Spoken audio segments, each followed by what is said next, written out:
This is a demo of the Toshiba.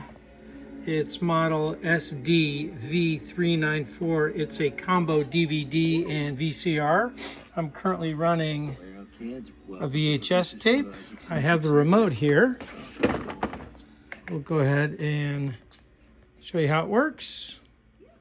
We'll pause it and then play it and then fast forward it and then play it. We'll stop it and do rewind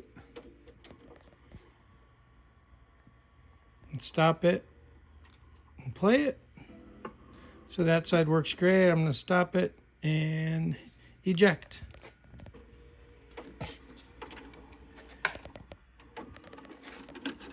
And then switch it over and you'll see it's running a DVD. And the same thing. I'll skip to the next section. Then we'll pause it and play. And obviously I'm using the remote. Fast forward it. Play.